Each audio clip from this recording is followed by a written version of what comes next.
الحمد لله نحمده ونستعينه ونستغفره ونؤمن به ونتوكل عليه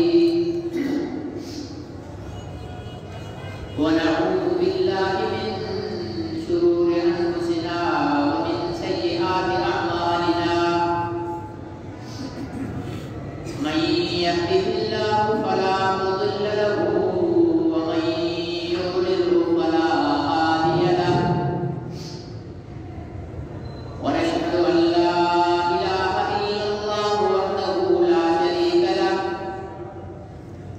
ونشهد أن سيدنا وسندنا وحبيبنا ونبينا ومولانا ومأوانا وملجانا محمدا عبده ورسوله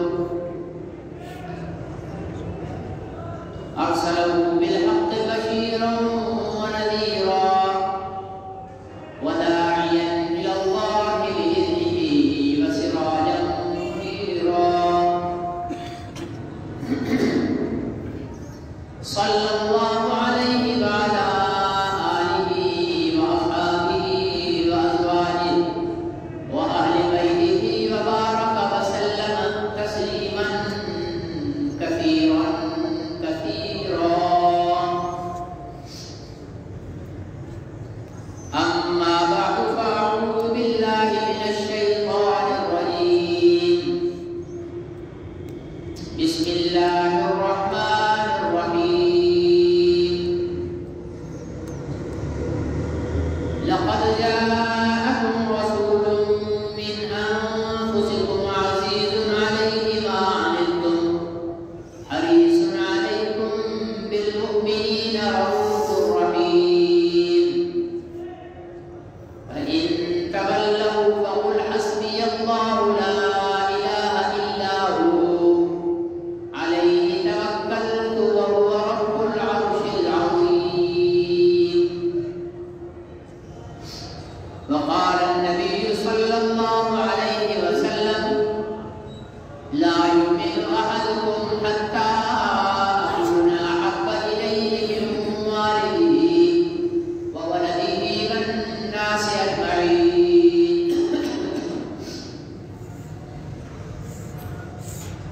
صدق الله العظيم وبلغنا رسوله النبي الكريم ونحن على ذلك لمن الشاهدين والشاكرين والحمد لله رب العالمين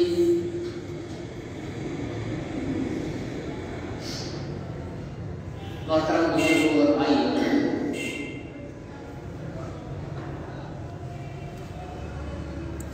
اللہ رب العزت نے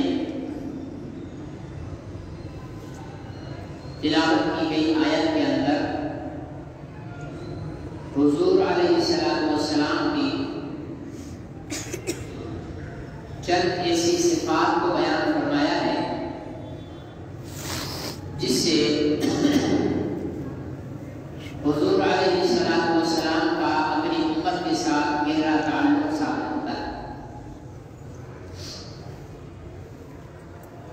جس سے یہ بات عیاں ہوتی ہے کہ جناب رسالت مآب خاتم الانبیاء صلی اللہ علیہ وسلم اپنی امت کے ساتھ کتنا پیار فرماتے تھے اور آپ کی امت کے لیے آپ کے دل میں کتنی فکر تھی۔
نفل ہے اور 5 وقت کی نماز پڑھنا فرض ہے. ایسے بندے سے وہ شخص 1000 درجہ بہتر ہے جو ہر روز عشاء کی نماز کے بعد تہجد کی نیت سے 2-4 رکعت پڑھ لیتا ہے. اب آپ بولو گے مولوی صاحب عشاء کی نماز کے بعد تہجد؟ ہاں، تہجد کا وقت عشاء کی نماز سے شروع ہوتا ہے. آگے سمجھ میں؟ تہجد کا وقت عشاء کی نماز کے بعد شروع ہو جاتا ہے اور اس کا افضل وقت سحر کا وقت ہے. افضل وقت سحر کا وقت. ہماری قوم کو ماشاءاللہ ویسے بھی ابھی مہربانی ہو گئی کرونا کی، اللہ تعالیٰ سے جزائے خیر دے. حکومت نے 8 بجے جو ہے وہ پہلے 6 بجے اب اتنا کرونا تو ہمارے پاس رہنا چاہیے کہ 8 بجے ہماری مارکیٹیں بند ہو جائے. اب آمین کوئی نہیں کہے گا، سارے تاجر بیٹھے ہوئے نا، آمین نہیں کہو گے، ٹھیک ہے نا جی. اتنا کرونا تو ہمارے پاس ساری زندگی رہے کہ یہ قوم 8 بجے دکانیں بند کر دے اور ہوٹل بند ہو. اور ہماری قوم بھی ماشاءاللہ اتنی نیک ہے، چلو دکانیں بند ہو گئی، ٹی وی پر جائیں گے اور بہترین فلم کھول کر بیٹھ جائیں گے. سبحان اللہ. نماز نہیں پڑھنی ہے. ابھی بھی دیکھ لو بہت ساری قوم گھروں میں بیٹھی ہوئی ہوگی، فلمیں دیکھ رہی ہوگی. چلو اچھا ہوا جلدی سے دکانیں بند کرا دی، یہ ٹائم بھی. ارے وقت ملا ہے، اللہ کے آگے آؤ. لیکن ہم نے تو 100 سال پوچھ اپنا پائپ میں رکھ لو پھر نکالو گے ہم ٹیڑے کے ٹیڑے. ہم نے سیدھا نہیں ہونا ہے. تو میرے عزیز دوستوں اور محترم بزرگوں، نیکی تھوڑی کی، ثواب زیادہ مل گیا. یہ حضور علیہ السلام کی فکر کا صدقہ ہے. حضور علیہ السلام کی سوچیے، اگر حضور علیہ السلام فکر نہ کرتے ہمیں شب قدر ملتی؟ آپ نے فکر کی کہ یہ بھلائی میری امت کو ملے. اور سنو، حضور علیہ السلام کی فکر کا کیا تھا؟ حریص علیکم، تمہاری بھلائی پر وہ حرص رکھتے ہیں. حریص علیکم، تمہاری بھلائی پر حرص رکھتے ہیں. اللہ تعالیٰ نے آپ کے اس حرص کی وجہ سے اس امت پر کتنا کرم کیا. یہ تو آپ تبلیغی جماعت والوں سے بھی سنتے رہتے ہو، وہ ارادہ لکھواتے ہیں نا، لکھواتے نہیں لکھواتے؟ جانا ہو نہ ہو لیکن ارادہ تو آخر میں دیکھتے ہیں جب بہت میرے جیسا ڈھیٹ ہے جو جماعت میں جاتا ہی نہیں ہے، کہتے بھائی ارادہ تو لکھوا دو. ارادے کی کیا ملے گا؟ ایک ارادے پر 1 نیکی ملے گی. یہ تبلیغی جماعت والوں کی من گھڑت نہیں ہے، یہ نبی کا فرمان ہے، یہ خدا کا انعام ہے. فرمایا کہ جو میری امت میں سے نیکی کا ارادہ کرے گا، جان چھڑانے کے لیے لکھ دو یار، چھوڑتے تو ہے نہیں تبلیغ جماعت والے، اب کیسے لکھ دو لکھ دو لکھ دو. یہ والا ارادہ نہیں ہے. ارادے کا مطلب یہ ہے کہ دل سے نیت ہو کہ میں نے یہ کام کرنا ہے. فرمایا جس نے ارادہ کر لیا اس کے کھاتے میں وہ نیکی لکھ دی گئی. جس نے ارادہ کیا نیکی، اور جس نے کر لیا وہ نیکی کا کام، فرمایا اس کے لیے 10 نیکیاں لکھی جائیں گی. ایک نے حج کا ارادہ کیا، فرشتوں کو حکم لکھ دو اس نے حج کر لیا. اور جب وہ حج کر لے تو فرمایا کہ اس کا ایک نہیں لکھنا، 10 حج لکھنا. ایک آدمی نے 100 روپے اللہ کے راستے میں دینے کا ارادہ کیا، لکھ دیا گیا کہ اس نے 100 روپے اللہ کے راستے میں خرچ کر لیا. جب وہ کر لے تو پھر 100 نہیں کتنا لکھا جائے گا؟ 1000 لکھا جائے گا. اور آگے چلیے، اللہ کی مہربانی دیکھیے نبی کریم کی صدقے میں فرمایا جو نیک گناہ کرنے کا ارادہ کرے، بھائی انصاف تو یہ کہ نیکی کا ارادہ تو ایک نیکی، گناہ کا ارادہ تو ایک گناہ، انصاف تو یہی ہے نا. لیکن ہمارے ساتھ اللہ انصاف نہیں فرما رہے، ہمارے ساتھ صدقہ محمد میں فضل فرما رہے ہیں. فرمایا گناہ کا ارادہ کرے. میرے نوجوان نے کہا یار آج تو کالج کے دروازے پر جاؤں گا اور جا کر چھوکری کو تاڑوں گا. یہ ہمارے نوجوانوں کا بہت پسندیدہ مشغلہ ہے. اے میرے نوجوان، کسی کی چھوکری کو تاڑنے سے پہلے خیال رکھنا کہیں تیرا کوئی اور مسلمان بھائی تیری بہن کو نہ تاڑ رہا. ساری رات لگے ہوئے جانو جانو جانو جانو جانو جانو جانو جانو جانو جانو جانو جانو. ذرا گھر کے کمرے سے نکل کر اپنی بہن کے دروازے کی طرف بھی جا اور وہاں بھی دیکھ لے کہ تو کسی کی بہن کو جانو کہہ رہا ہے، کوئی تیری بہن کو بھی جانو کہہ رہا ہے. یہ مکافات عمل ہے. کسی کی عزت سے کھیلنے کا مطلب اس دنیا میں اللہ اس کا بدلہ ضرور چکاتا ہے. اندھا مت ہو میرے نوجوان بھائی. تو گناہ کا ارادہ کیا, فرشتے دیکھنے لگے, اللہ نے فرمایا نہیں, یا اللہ وہاں تو آپ نے نیکی پر لکھوا دیا. یہ فرشتوں کا اللہ کا مکالمہ ہو رہا ہے, یا اللہ یہاں بھی لکھوا دے. بولا رب میں ہوں کیوں؟ یا اللہ رب تو آپ ہے. مالک میں ہوں کیوں؟ یا اللہ مالک بھی آپ ہے. تو میری مرضی میں جہاں چاہوں لکھواؤں, جہاں چاہوں نہیں لکھواؤں. یہاں نہیں لکھوانا چاہتا نہیں لکھو, کیا تو نہیں میرے بندے نے. اور جب گناہ کر لیا فرشتے جلدی سے قلم اٹھا کر 10 لکھنے لگے. اللہ نے روک دیا, یا اللہ وہاں تو نیکی کرنے پر 10 لکھوا دیے, یہاں آپ روک رہے ہیں. فرمایا مالک تم کے میں, رب تم کے میں. یا اللہ رب بھی آپ, مالک بھی آپ. تو میری مرضی ہے, میں جیسے لکھوں 1 لکھو. سوچو اگر ہماری نیکی پر بھی 10 اور گناہ پر بھی 10 لکھا جاتا تو ہم تو اب بھی ڈوبے ہوئے ہیں, اب بھی ہمارے گناہ زیادہ ہیں. میرے عزیز دوستوں محترم بزرگوں, گھڑیال نے اشارہ دے دیا, بات یہی ادھوری چھوڑتا ہوں. میں حکمرانوں سے ایک بات کرنا چاہتا ہوں. اب تک حکمران فرانس کے سفیر کو پاکستان سے واپس نہیں بھیج سکے. پاکستان کے ان 22 کروڑ عوام کا مطالبہ ہے جن کے ووٹوں کی طاقت کے بل بوتے پر آج ہمارے حکمران ہم پر حکومت کر رہے ہیں.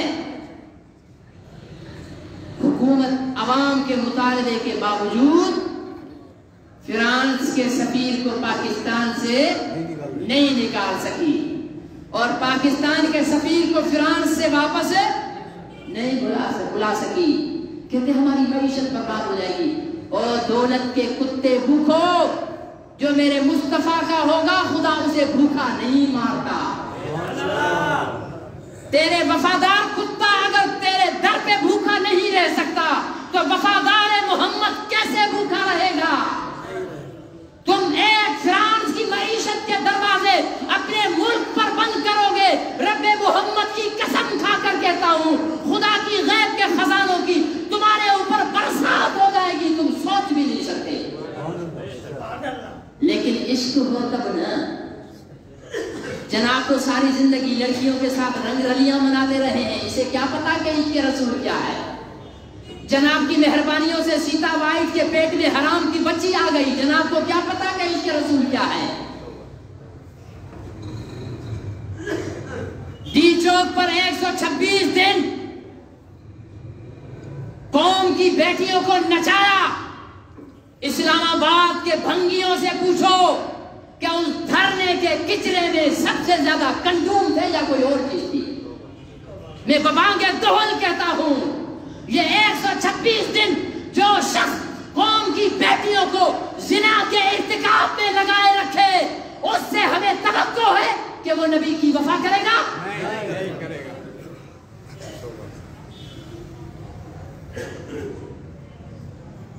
حکمرانوں تم بے غیرت ہو سکتے ہو, یہ قوم بے غیرت نہیں ہے. اس قوم نے جب بھی نبی کے نام پہ بلایا گیا ہے یہ لبیک کہتے ہوئے آئے ہیں. اس قوم کی عشق رسول کو دیکھنا ہے تو کس کے جنازے کو دیکھیں؟ خادم حسین رضوی کے جنازے کو دیکھیں. خادم حسین رضوی کے مسلکن کوئی بھی تھا, میری نظر میں وہ عاشق رسول تھا.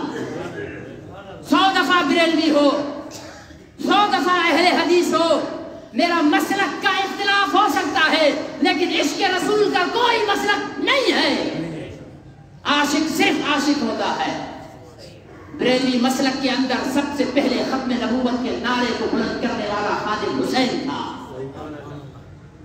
تحفظ ناموس رسالت کے لیے اپنی معذور ٹانگوں کے ساتھ سڑکوں پر اپنے آپ کو گھسیٹ کر لانے والا خادم حسین تھا.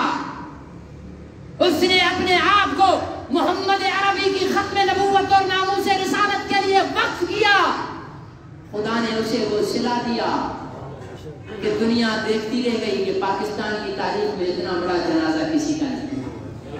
بریلوی بھی اس میں تھا, دیوبندی بھی اس میں تھا، اہل حدیث بھی اس میں تھا، شیعہ بھی اس میں تھا، سارے کے سارے مسلکوں والے اس کے جنازے میں موجود تھے اور دنیا کفر کو بتا رہے تھے کہ ہمارے دلوں میں اگر کسی کی قدر ہے تو وہ عاشق رسول بھی ہے۔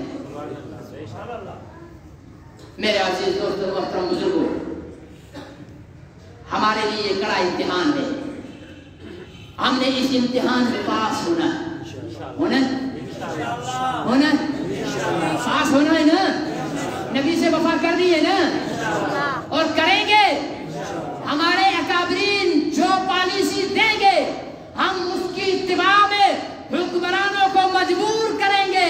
تمہارے مفادات امریکہ اور فرانس سے وابستہ ہوں گے، تمہاری مجبوریاں امریکہ اور فرانس ہوں گی، ہماری مجبوری محمد کا روزہ ہے۔ تم ان کے سامنے بے بس ہو، ہم محمد کے سامنے بے بس ہیں۔ تمہاری محبت کا محور امریکہ اور فرانس ہے، ہماری محبت کا محور محمد عربی ہے۔ پھر تم بھی لگاؤ زور، ہم بھی لگاتے ہیں زور، اور یقیناً ایک دن آئے گا دنیا میں محمد عربی کی عزت اور ناموس کا جھنڈا بلند ہوگا۔ دنیا میں کوئی ماں نے وہ بچہ نہیں جنا جو محمد عربی کی عزت اور ناموس سے کھیل سکے۔ پچھلے دن جب ہڑتال ہوئی تھی، مجموعی طور پر ہماری قوم غیرت مند ہے، لیکن کچھ بے غیرت بھی ہوتی ہے اس میں۔ ہم ہڑتال کے لیے گشت پہ نکلے ہوئے، گاڑی ہے، پیشانی پر ہے، لیکن بڑا بے غیرت ہے۔ ہم نے بھائی بند نہیں کروں گا، میں نے اس وقت بولا تھا آج تم نبی کے لیے بند نہیں کر رہے ہو، 3 مہینے کرونا کے لیے بند کیا تھا، ڈرو پھر آئے گا، اور آیا یا نہیں آیا؟ آ گیا۔ اب کھولو دکانیں، اب کرو کاروبار۔ جب محمد کے نوکر تمہاری دکانوں کے دروازے پر آ کر تمہارے سامنے ہاتھ جوڑ کر کہہ رہے تھے کہ محمد کے نام پر دکان بند کرو، کچھ بے غیرتوں نے بند نہ کی، آج وہ بے غیرت بھی بند ہیں، ان میں رتی برابر غیرت ہے، کھول کر دکھائیں، میں انہیں سلام کروں گا۔ کیا ہے تمہاری دکان کھولنے سے کوئی ہڑتال ناکام ہو گئی، ریلی ناکام ہو گئی، یا محمد عربی کی عزت اور ناموس پر کوئی فرق آ گیا؟ ایک بزرگ تھا، وہ کہتا تھا جو کچھ ہوتا ہے اللہ سے ہوتا ہے، جو کچھ ہوتا ہے اللہ سے ہوتا ہے۔ ایک کمینہ تھا کوئی، اس نے پتھر اٹھایا، اس کو مار دیا، تو بزرگ نے یوں کر کے اس کو دیکھا، تو اس کمینے نے کہا مجھے کیا دیکھ رہا ہے، یہ بھی اللہ کی طرف سے ہی تو تھا۔ تو اس نے کہا ہے تو اللہ کی طرف سے، دیکھ میں یہ رہا ہوں کہ منہ کالا کس کا ہوا، منہ کالا نبی کی عزت پر حرف کسی وجہ سے بھی نہیں آئے گا، لیکن یہ وقت ہوتا ہے، اس میں پتہ چلتا ہے کہ منہ کالا کس کا ہے۔ اس لیے عہد رکھو، آپ بریلوی ہو، آپ دیوبندی ہو، آپ اہل حدیث ہو، آپ شیعہ ہو، کسی مسلک سے ہو، اگر آپ کا ایمان لا الہ الا اللہ محمد رسول اللہ پر ہے، اگر آپ محمد عربی کی ختم نبوت پر ایمان رکھتے ہو، اللہ کی وحدانیت پر یقین رکھتے ہو، تو ایک ریلی اس مسئلے کا حل نہیں ہے، ایک دن کی ہڑتال اس مسئلے کا حل نہیں ہے۔ آپ کمر بستہ رہو، سوشل میڈیا پر بیٹھے ہوئے میرے نوجوان بھائی اس آواز کو اٹھائیں، فیس بک پر اٹھائیں، ٹویٹر پر اٹھائیں، انسٹاگرام پر اٹھائیں، واٹس ایپ پر اٹھائیں، سوشل میڈیا کے ہر شعبے میں اٹھائیں کہ عمران خان وزیر اعظم، تو پاکستان کے 22 کروڑ مسلمانوں کا بے شک ووٹوں سے نہ آیا ہو، بوٹوں سے آیا ہو، لیکن ہے اس وقت ہمارا وزیر اعظم، تجھے ماننا پڑے گا، ہماری بات کے آگے جھکنا پڑے گا، محمد عربی کے غداروں سے اپنے سفیر کو واپس بلانا پڑے گا، اس بے غیرت ملک کے سفیر کو یہاں سے بھگانا پڑے گا۔ چلا گے یہ ملک، موبائل تو آج بھنگی اور موچی کے پاس بھی ہے، تمہارے پاس بھی ہوگا، ہے یا نہیں ہے؟ سب کے پاس ہے۔ یہ مہم چلاؤ کہ فرانس کے سفیر کو یہاں سے نکالو، تمہاری مہم کامیاب کرنا اللہ کا کام ہے۔ ہم بھول جاتے ہیں، 4 دن کا جوش اٹھاتے ہیں، اس وقت فرانس کر رہے تھے، میں لگا ہوا ہوں، اسٹیکر بنوا رہا ہوں، آپ لوگوں کو یہاں تقسیم کر کے دوں گا، فرانس کے ملک کے جھنڈے کے اور اس کے صدر کے تصویر کے اسٹیکر آپ کو میں تقسیم کروں